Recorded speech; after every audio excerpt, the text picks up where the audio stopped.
В Ухте происходят массовые убийства бездомных собак. Одну из недавних жертв неизвестные убили ядовитым дротиком. О происшествии стало известно из городских сообществ в социальных сетях. Произошло все возле теплотрассы в районе бассейна «Юность», где стая псов обитает давно.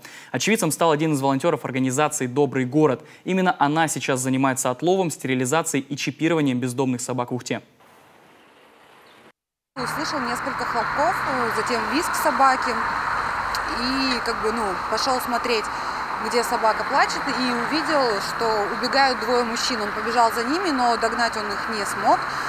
В общем, он вернулся, нашел собаку. У собаки было ранение в грудь.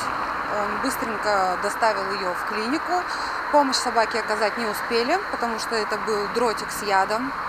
Собака при таком яде умирает очень долго и мучительно. У них асфиксия начинается, они задыхаются от 20 до 40 минут.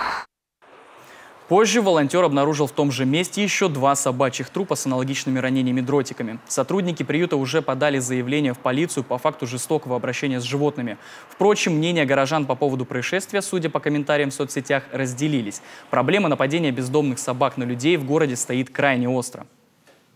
Каждый день, практически каждый день сейчас идут жалобы, что кусают собаки детей. И все собаки чипированы. То есть у нас уже практически мало осталось собак, которые не были отловлены. Мы начинаем их по второму кругу гонять, а согласно законодательству мы этого делать не имеем права. Сотрудники Доброго города сообщают и о других случаях массовых убийств собак. Так, ранее были отравлены несколько псов из стаи, обитающей возле торгового дома «Сервис». Это в самом центре города. Устроивших самосуд над четвероногими беспризорниками пока не нашли.